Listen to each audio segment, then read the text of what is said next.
கர்த்தருடைய ஊழியக்காரன். செவிடரே கேளுங்கள், குருடரே நீங்கள் காணும்படி நோக்கி பாருங்கள். என் தாசனை அல்லாமல் குருடன் யார்? நான் அனுப்பிய தூதனை அல்லாமல் செவிடன் யார்? உத்தமனை அல்லாமல் குருடன் யார்? கர்த்தருடைய ஊழியக்காரனை அல்லாமல் அந்தகன் யார்?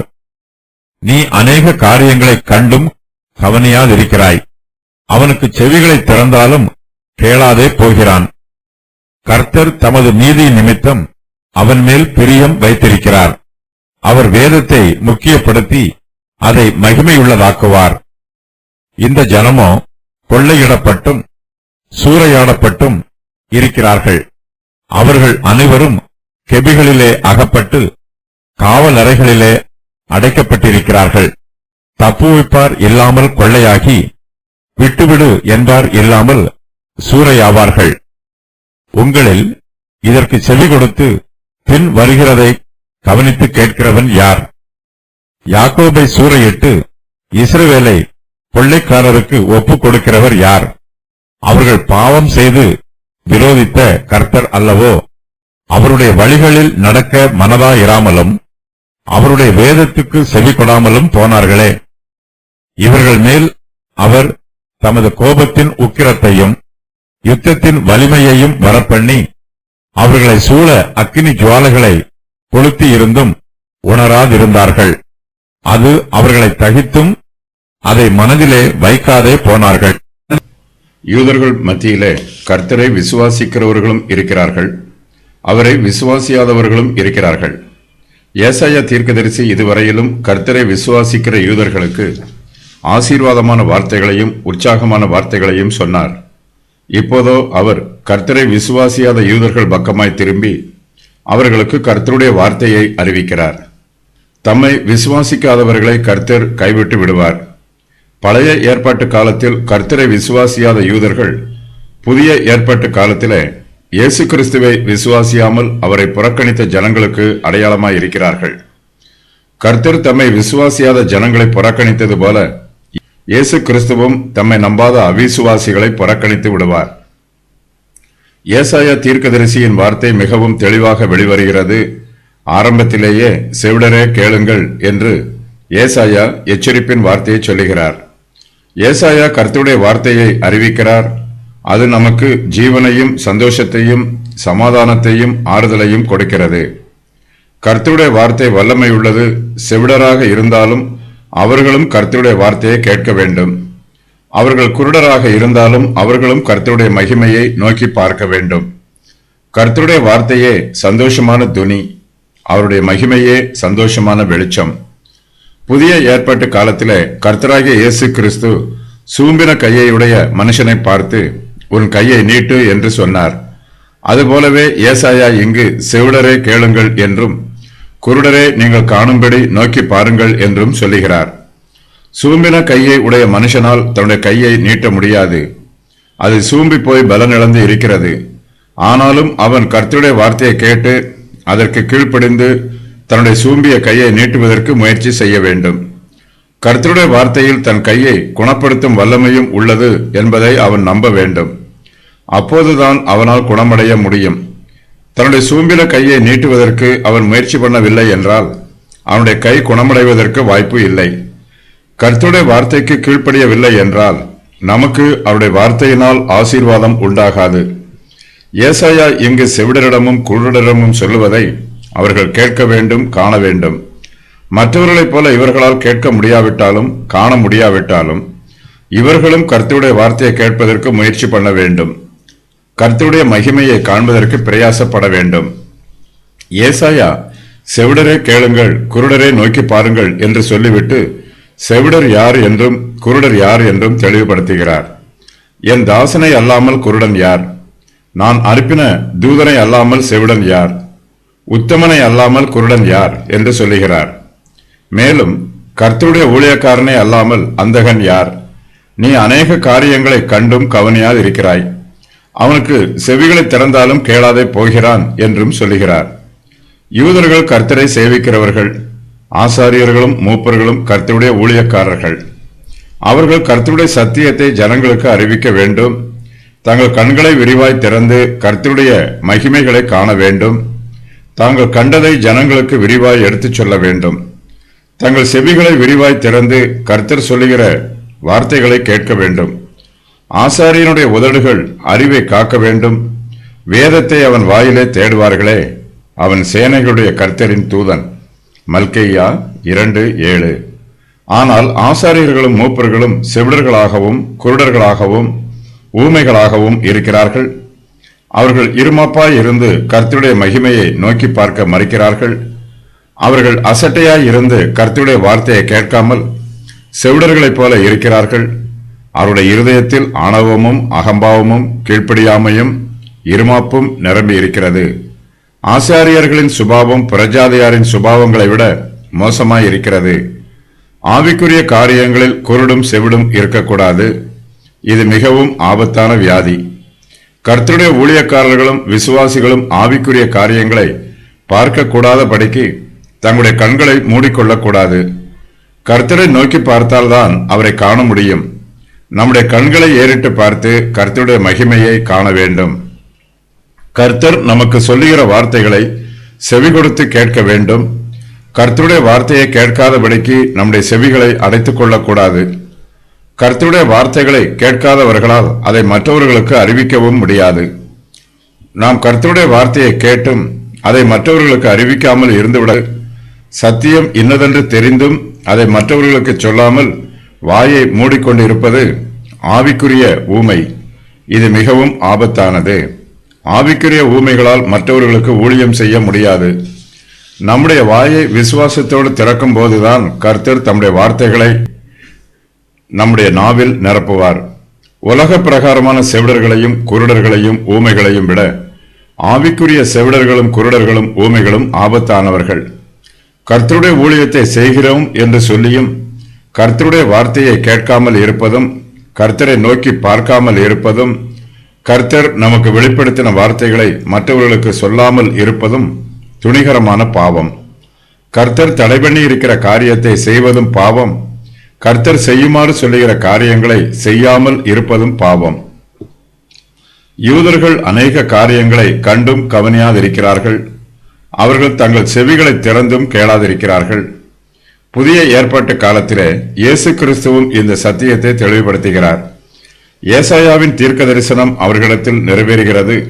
அதாவது, காதார கேட்டும் உணராதிருப்பீர்கள், கண்ணார கண்டும் அறியாதிருப்பீர்கள். இந்த ஜனங்கள் கண்களினால் காணாமலும் காதுகளினால் கேளாமலும் இருதயத்தினால் உணர்ந்து மனம் திரும்பாமலும் நான் அவர்களை ஆரோக்கியம் ஆக்காமலும் இருக்கும்படியாக அவர்கள் இருதயம் கொளுத்திருக்கிறது, காதால் மந்தமாய் கேட்டு தங்கள் கண்களை மூடிக்கொண்டார்கள் என்பதே. மத்தேயு 13:14-15. கர்த்தருடைய ஜனம் குருடராய் இருந்தாலும் செவிடராய் இருந்தாலும் கர்த்தர் மகிமை உள்ளவராகவே இருக்கிறார். அவர் தம்முடைய நாமத்தின் மகிமையை காத்துக்கொள்வார். கர்த்தர் தமது நீதியின் நிமித்தமாய் இஸ்ரவேல் ஜனத்தின் மேல் பிரியம் வைத்திருக்கிறார். அவர் தம்முடைய வேதத்தை முக்கியப்படுத்துகிறார், அதை மகிமைப்படுத்துகிறார்.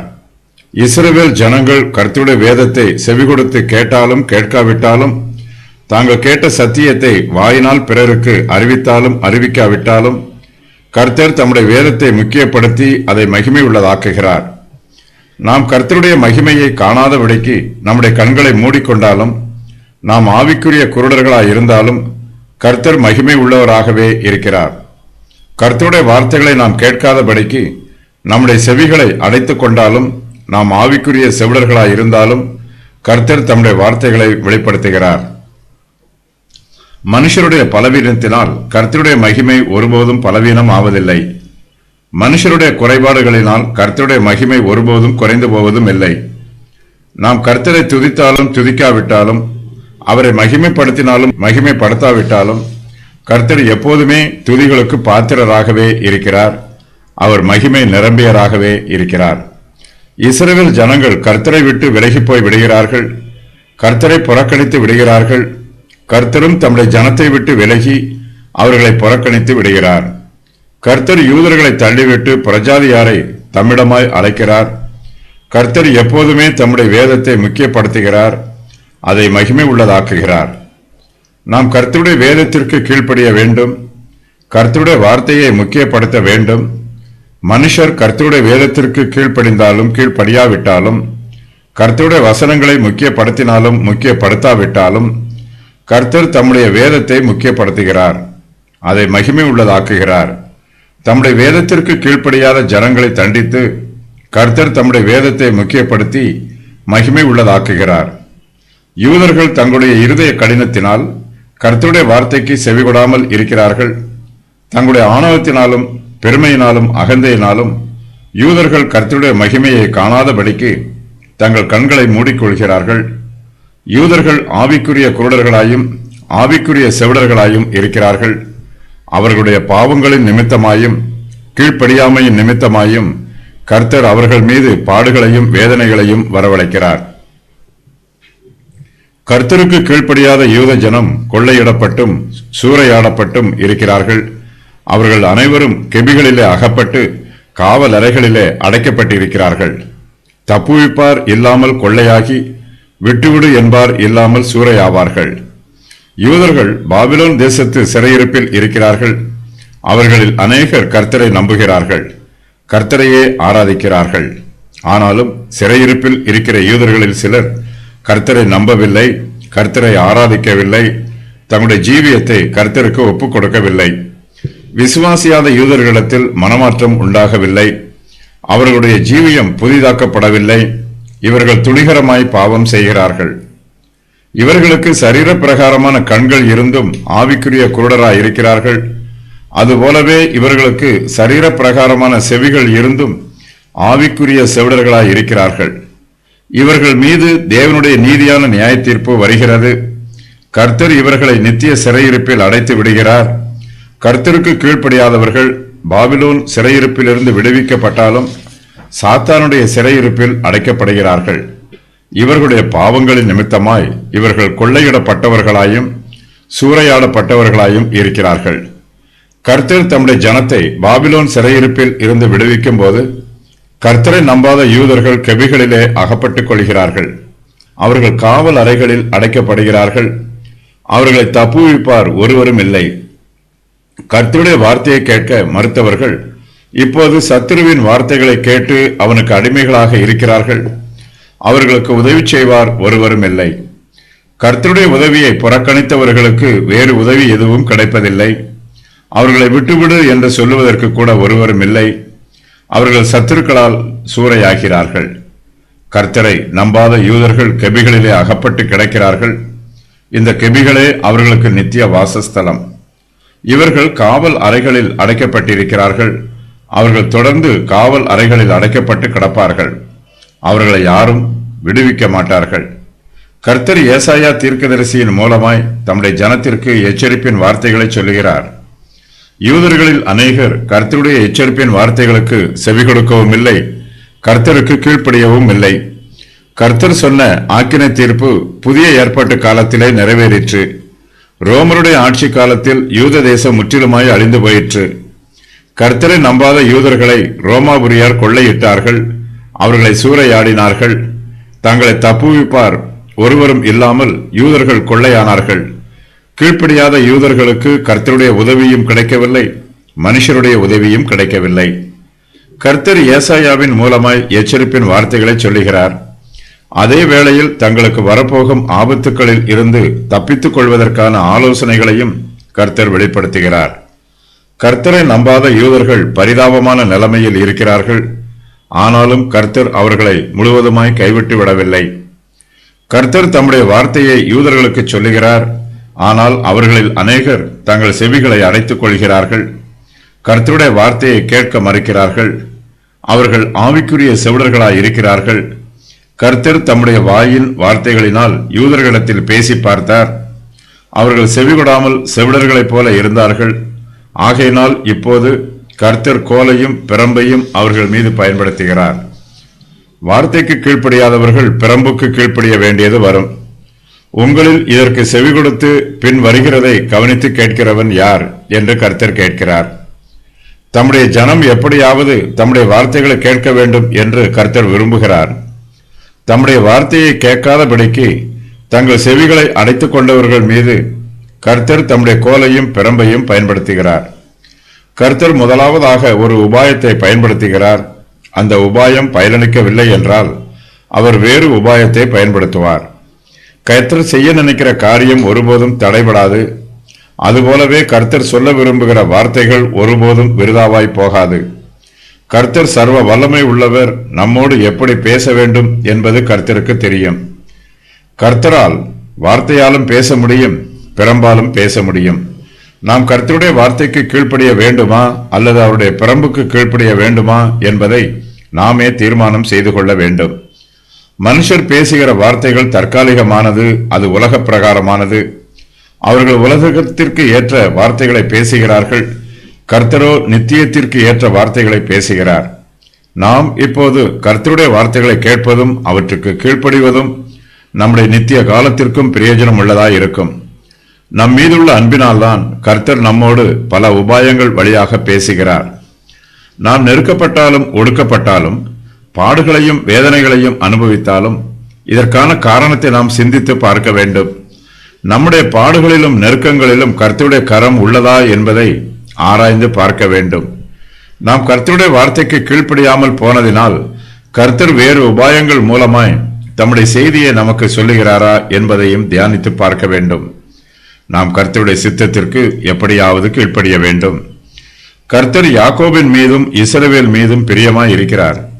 இந்த உலகத்தில் ஏராளமான ஜாதியாரும் தேசத்தாரும் இருந்தாலும் கர்த்தர் இஸ்ரவேல் புத்திரரை தமக்கு விசேஷித்த ஜனமாக தெரிந்து கொண்டார்.